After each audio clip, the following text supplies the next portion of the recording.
I'm Marcia Kavanaugh. Thanks so much for joining us. Well, this week marks the beginning of Louisiana's favorite two seasons, football and politics. We'll look at both tonight as qualifying for the fall election is now complete and as the Saints head to Arizona. We'll also look at Mayor Landrieu's standoff with the New Orleans firefighters, and our Future Watch segment examines the regrowth of the area's urban forest. Qualifying for us are tonight's Informed Sources. Errol, Laborde, producer of Informed Sources. Jeff Duncan, sports columnist, NOLA.com, the Times-Picayune. Don Ostrom, Channel 12's Future Watch reporter, and Stephanie Grace, columnist, The New Orleans Advocate. And to Stephanie first. And so now it begins. Qualifying now it begins. over. I mean, we had a preseason, like in sports, and now this is the season. And the preseason was very long in this case, in the governor's race.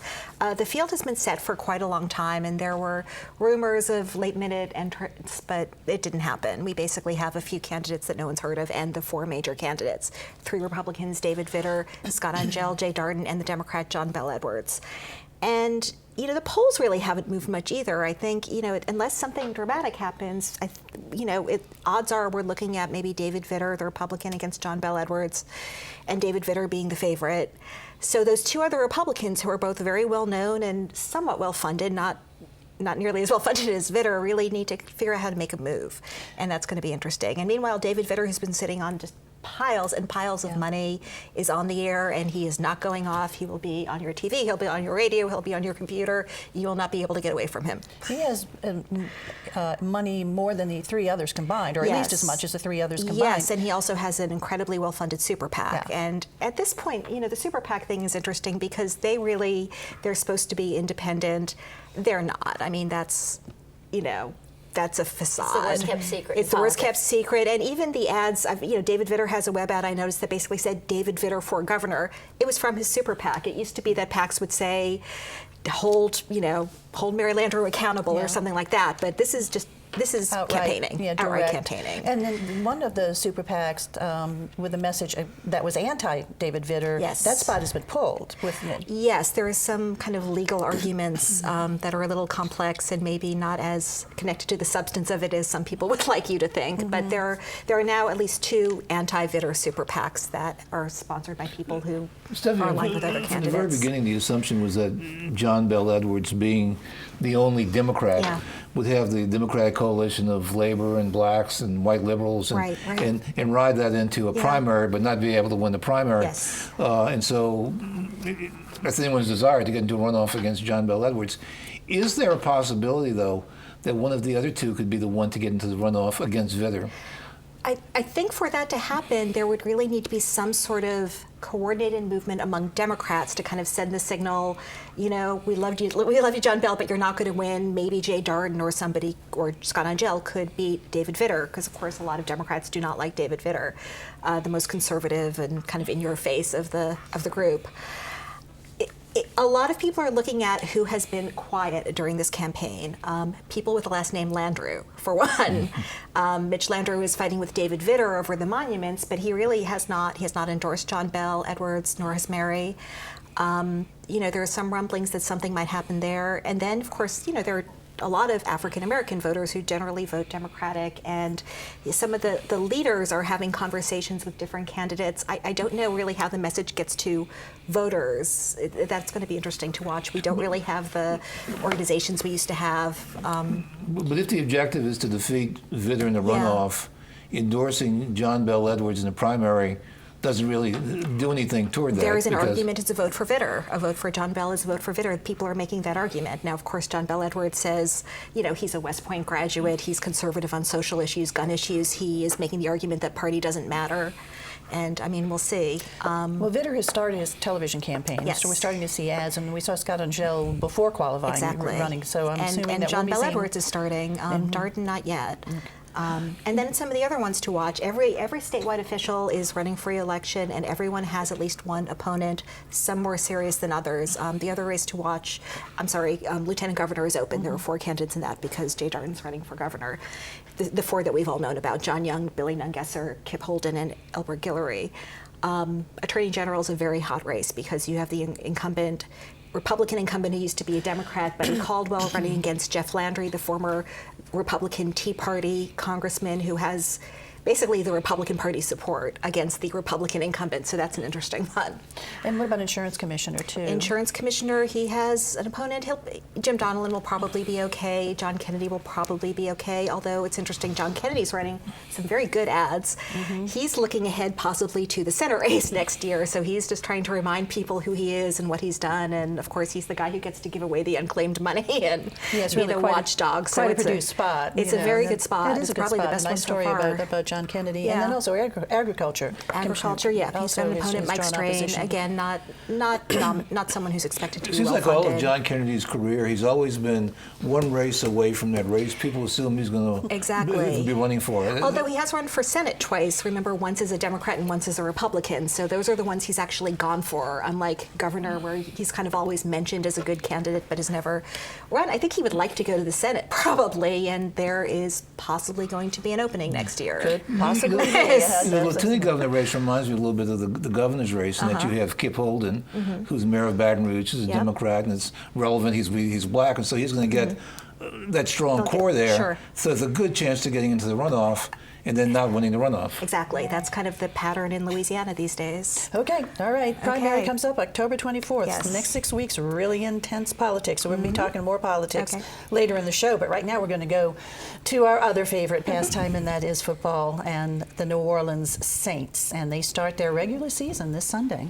Yes, I'll be flying out to Phoenix, site of last year's Super Bowl, where the Saints will be playing the Cardinals. And you know, we were talking earlier offset about how this season really there's low expectations for the Saints for the first time in a number of years. They've always been perceived as a Super Bowl contender for the most part since they won the Super Bowl in 2009. And this year, it's not the case. There's very low expectations. They're flying under radar. And the sense I get out at Airline Drive from the team and from the coaching staff is they welcome that. They embrace that kind of under the radar position that they're in. Sean Payton seems very confident.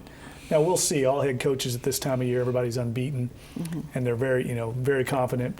But I think this team has a lot of young players. I mean, they have 12 rookies on the roster out of 53, the most in the Sean Payton, Drew Brees era. So I think it's wise at this point to temper those expectations, just because they are so young and they're very, very thin as far as depth. So we'll see how it plays out. The good fortune they have is they play in the worst division in the NFL.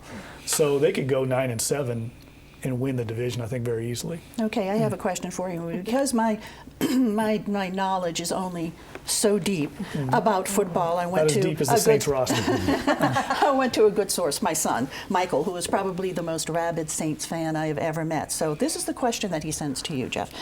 With Keenan Lewis, cornerback, hurt, rookie P.J. Williams, cornerback, out for the season, and safety Jarris Byrd still injured, will the secondary be able to step up to be an effective pass defense? I could never come up with that question. But That's it is impressive. That's an impressive question, and it's a very good question, and it's one that we're going to find out. They are banged up in the secondary. That was supposed to be the strength of the defense this year, and all of these injuries have happened in the preseason. Keenan Lewis is their best cornerback, and that's a critical position in the NFL today because of it's really emerged as a passing league, dominated by quarterback play. Rules are all shaped for the offense. So you have to have good cornerbacks, and without Keenan Lewis, I think there's a huge question mark. Now, one of the great stories on the team this year, and anybody that watches the game Sunday, I suggest you look for number 40, Delvin Breaux. His nickname's Chip. He's a New Orleanian, was a former LSU signee from the West Bank, and went to McDonough 35, and had really almost a tragic neck injury, and was told at one time that he would never play football again. And now he's in his first season in the NFL. He's going to be their main cornerback now. And the staff's very excited about him, and it's a great kind of heartwarming story. Jeff, last year at this time, the Saints were in that conversation. People were talking about Super Bowl. I mean, they were one of the first names mentioned. What went wrong last year? Well, there's a lot of things. It wasn't one thing. I think if I had to sum it up, I think basically it was just the organizational malaise kind of infected the entire club out there. I think from the coaching staff to the locker room. I just think at some point in the NFL, the way it's structured with the free agency era, everything is geared towards parity. And so you get low draft picks. The Saints did not hit on a lot of draft picks. They made some mistakes in personnel as far as free agency. And they had some chemistry issues in the locker room. That's why they had 12 rookies on this team. They cleaned house of a lot of veteran players like a Junior Gillette, who they just outright cut after signing to a $40 million contract. Jimmy Graham was traded after signing to a huge contract. So they've had a lot of mistakes, not only in the locker room, but also in the front office. Some bad decisions that have led them to, I think, purge the roster. So I really look at this as maybe a transition year. If they achieve and get to the playoffs, I think it'd be a bonus right now and a credit probably to Sean Payton and Drew Brees. Was Jimmy Graham a mistake? I don't think so. No, I think they're going to miss him drastically. But I understand why they traded him, because they need help at so many other spots. At offensive line, they got a great center in Max Unger. They needed help on defense, and they drafted a linebacker. So they had so many other problems that Jimmy Graham at that point was almost a luxury. Okay, one more quick question for you, another Michael question. Will Drew Brees be a reliable quarterback for fantasy football this year? Oh, fantasy football questions. Yeah, we get those a lot. I tell you what I tell everybody that asks me about fantasy football with the Saints. When Jimmy Graham was there, he was one guy you wanted to take on the Saints, and the only other player you ever want to take, it was Drew Brees. Everybody else just kind of cycles in and out. They're a very democratic offense, and that you don't know who's going to be good week to week. You always can count on Jimmy Graham. You can always count on Drew Brees. And everybody else is kind of up and down because you don't know who's going to be targeted from week to week. But I think Brees is going to have a big year. He looks great. He looks very healthy. I think he took it to heart a little bit that people were counting him out a little bit. You know, that's how he operates. And I think he's going to have a big year. Okay, I think that's the answer Michael wanted to hear, too. Thanks a lot. Okay, Errol, over to you now. Mayor Landrieu in fight with the firefighters, but he's not been the only mayor in a fight with the firefighters. Yeah, that's kind of strange that today is September the 11th, and it's the anniversary of the day when firemen in New York City became such heroic figures.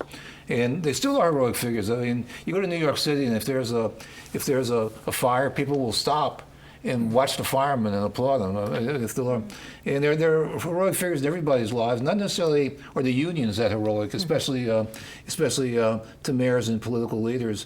The firemen in New Orleans have always had a very active union. There's been some commitments that were made that the current administration says that they just can't keep. And there's also been a lot of mistakes made, at least the Landrieu administration, in terms of the pension programs that they've had, that they say they were poorly administered pension programs, and that just a huge debt has been piled up that the city can't afford. By order of a judge, the city has to come up with $75 million. The city doesn't have $75 million. But when I hear this issue, though, it does remind me of something that in bits and pieces cities around the country have felt in different ways through the years. I remember in '79 we had a police strike in New Orleans, and one thing that the police wanted was more active representation by the Teamsters Union and binding arbitration. And Dutch Morial, who was mayor, was able to withstand that. But you wonder, had they won, if we wouldn't be facing the similar sort of issue with the police. And I know other cities have had issues with pension programs that were developed throughout the years. And so this is an issue that cities are going to be fighting in different ways. And I don't know what the answer is unless the federal government creates some sort of bailout programs for cities that have commitments in the past. You know, it's really tough, and this is not Mayor Landrieu's fault. This is, like as you said, been going back, it goes all the way back to the 70s, his father's era, and has been kicked down the road, and we hit a judge who basically said, no. You're not kicking it any You're further. not kicking any further. We understand the city's situation. None of us want to not pave roads, and none of us want to fire cops, but the law is the law, and there is a commitment, and there is a commitment that's been made. And, you know, the negotiations have been going on, and the city certainly feels like the firefighters are not meeting them halfway. You know, the latest proposal is to pay the $75 million over 30 years, but not pay the interest, and the interest is $67 million. I mean, and the general fund is $540 million, so it's a big chunk of money. They're talking about possibly having to raise property taxes to meet it. And again, you go to Mitch Landrieu, who has been trying to, you know, in so many ways, because it's New Orleans, he has to go to the legislature to get permission to raise money. You know, remember when he tried to raise the cigarette tax, and he's always been thwarted there. So he's pretty frustrated. And both sides, firefighters and the administration, has sort of taken to the airwaves with campaigns. That big Mitch Landrieu campaign fund that he's term limited. He He's using it to tell voters why he's doing what he's doing. And the firefighters also have been running a campaign now for months, sort of an image campaign. So it's not going to be ended today or tomorrow or the weekend or whatever. So this is a story we'll continue to talk about. Thanks a lot, Stephanie and Errol. Okay, over to you, Dawn. Growing our urban forest. Urban forest sounds like an oxymoron. It is not. Every city has and needs trees, both for water retention and storm drain off and air quality and better oxygen for all the people who live in them. Before Katrina, we were at about 33% urban canopy coverage. After Katrina, we were ranked by a U.S. Forestry Survey as the city that had lost the most urban canopy in the nation. It is coming back. It is really hard to quantify how much it's coming back. They did do a count after Katrina that said we lost 100,000 trees in the storm. By contrast, Superstorm Sandy, 10,000 trees. So it was a huge loss of trees. The trees that fared okay for the most part in our city, though, were the live oaks and the magnolias and the trees that speak New Orleans and the image campaigns and everything. So the goal has been to keep those trees flourishing and doing well as replanting the city. And every organization from BP to Friends of City Park to you name it has planted trees. So it's not really quantifiable as to how many have been planted. We talked before the show. Stephanie and I have both planted citrus trees in the last couple of weeks. So every homeowner's planted, every organization has planted. Hike for Katrina has a goal of planting 52,000 trees in the city by 2018. City Park, which lost 2,000 trees alone, has replanted some 5,100. Whether they've recovered or not is the real question. They look at images and see where there's thermal imaging tells you a lot, whether the trees are controlling the temperature down below. Air quality tells you a lot.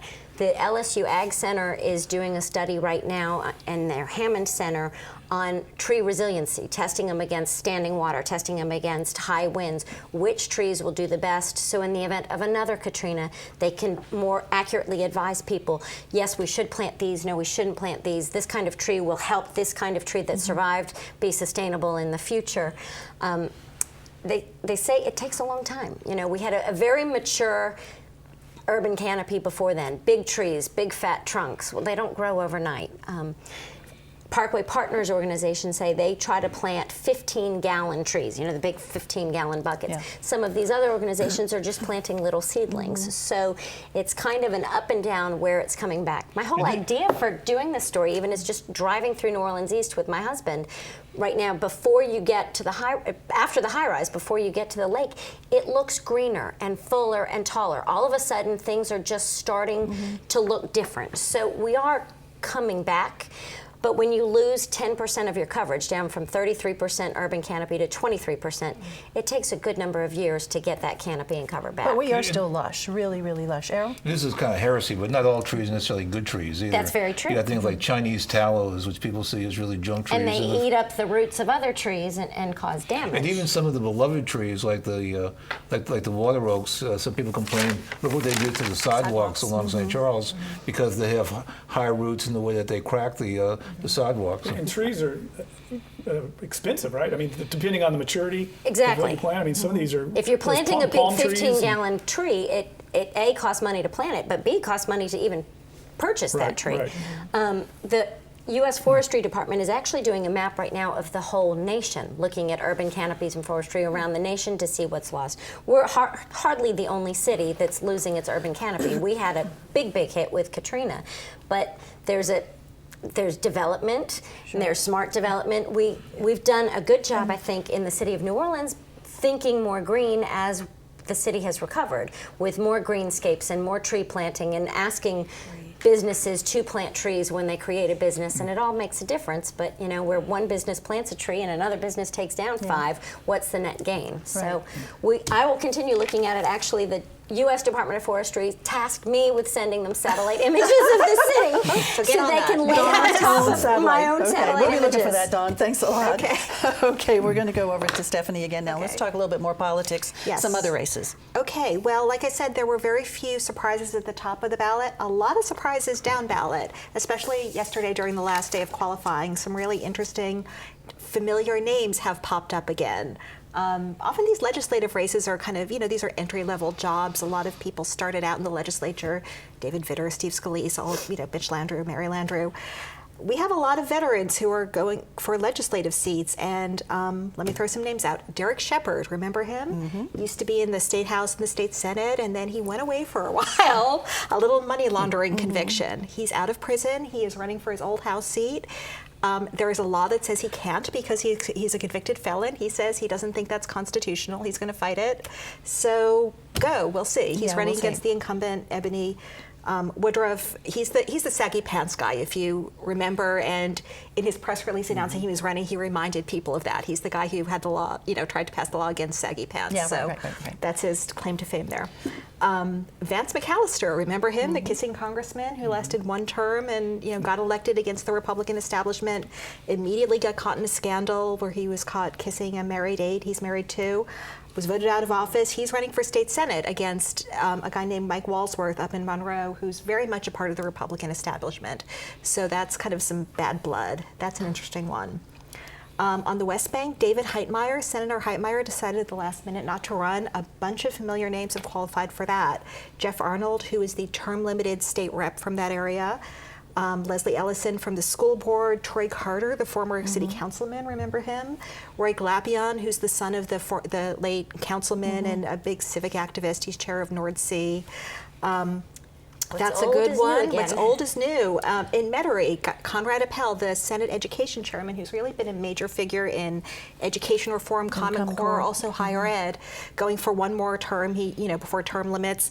John Labruzzo, remember him? He used to be in the State House, qualified against him. He was going to go for a parish council seat, and he switched at the last minute. He is going to run on an anti-Common Core platform. Conrad Appel is a big proponent of Common Core.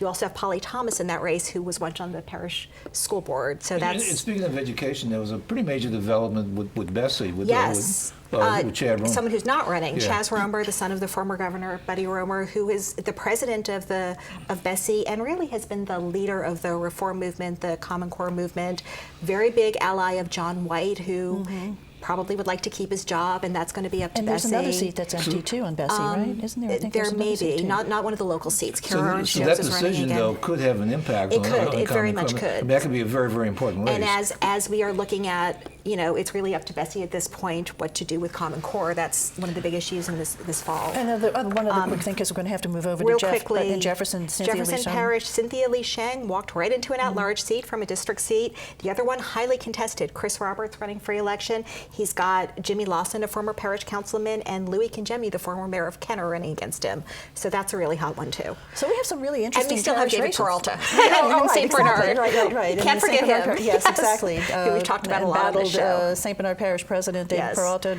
did much qualify, seeking re-election. Over and over again, still there. And Junior Rodriguez. The former parish president, trying to be clerk of court. And he's seeking a clerk position. Okay, against the incumbent, so we don't know. Interesting local races. Yes. So another several weeks of interesting and intense politics. Yes. Okay, Tulane, LSU football. To you, Jeff. Well, vastly different expectations for these two programs. I think LSU is poised for a huge season, maybe even national championship contention type of season.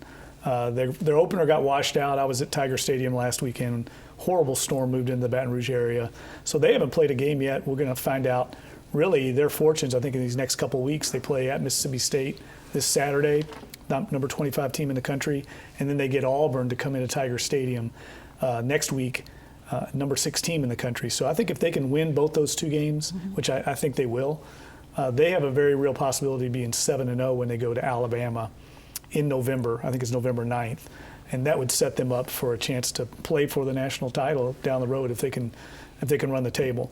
Tulane, I think, right now is at a crossroads in the program. Curtis Johnson, I think, is under some pressure to succeed. This is the second year in Ullman Stadium, in the new stadium. They did not play well in their opener against Duke. They had a great crowd out there, 26,000, huge student section, and they really kind of laid an egg. And I know he was very disappointed. I think the boosters were very disappointed. Now they've got to go to Georgia Tech this weekend, unlikely to win there, the number 16 team in the country. They're fighting to finish 500 and get into bowl consideration. I don't know if they'll get there. They're in a much tougher conference now in the American Athletic Conference it's difficult sledding for them, and I think people want to see progress within the program at this stage of Curtis Johnson's tenure. A few years ago, if you had talked about Tulane football, the question would have been, will it survive? Well, now they got the stadium. They got to make it survive, and so they have to do something. They've made huge investments in the facilities out there since Katrina. I think it's close to $100 million, and they've got more on the way. They're going to actually build a track facility out off Claiborne Avenue that's going to be a little off campus. But so there's a lot going in there, and along with those resources, the commitment, people expect to win games. And football has to carry the weight in most universities these days, and it's not doing as well as I think they'd hope at this point. But it's still early, and Curtis Johnson has a lot of talent on the team, but right now they're kind of playing over their heads against some of these Atlantic Coast Conference teams. And expectations for LSU, would you say, is what? Well, no, I think I'm bullish on LSU this year. I really think that they've got an opportunity. If their quarterback can come along, I think they've got an opportunity to get back into that Final Four and play for a national championship, and that would be huge for Les Miles, who himself is under some pressure down there after last season. They were very disappointed, but they've got talent galore. We're going to see a lot of these players in the NFL draft in the next 2 or 3 years. All righty, it's time to look ahead. Well, one of the great, to me, tourist attractions in New Orleans is the steamboat Natchez. And New Orleans Steamboat Company on Gordon Stevens has announced that they're developing a new steamboat. They're going to keep the Natchez, but a bigger and better one with more banquet space. And so it'll be a steamboat type boat. And whether or not the actual mechanism, I don't know. But they're at the design stage. But probably I think by 2017 there should be 2 of those boats plying the waters in New Orleans. Great. Jeff. Well, we just talked about the college and pro programs. All those schools, all the programs are out of town this weekend. LSU, Tulane, and the Saints are all out of town. Very rare that happens. So I say go to a high school game. There's a couple of great high school games in the area. I know it got a little wet on Friday, but you've got Landry Walker and Carr on the West Bank. It's a huge game at Berman Stadium. And then right over here at Tad Gormley Stadium, Jesuit is playing host to St. Paul's, kind of a North Shore, South Shore battle. Those are 2 dynamite games. It'd be good to go out and support the local high school kids. Okay, Jeff, thanks. Don. Speaking of kids, tomorrow at the Parenting Center at Children's Hospital is a big birthday bash. It's the 10th birthday of NOLA Baby and Family magazine, which was started as a result of Hurricane Katrina because there were no other resources for parents. They're celebrating their birthday with kids who were born right after Hurricane Katrina or during tomorrow. Okay, that sounds delightful. Steph. Not about kids, but about the kids' table. The second Republican debate is coming up next week on Wednesday, and more bad news for Governor Jindal. He is once again frozen out of the main debate. Carly Fiorina got promoted and he did not. Yeah, but he did make press yesterday. He did. If you look on Twitter, great battle between him and Donald Trump. Very amusing. Yeah, and this is for U.S. President, too. Yes, exactly. All right, thank you guys for being here. Thank you all for joining us, and we'll see you next week from Informed Sources. Have a good evening.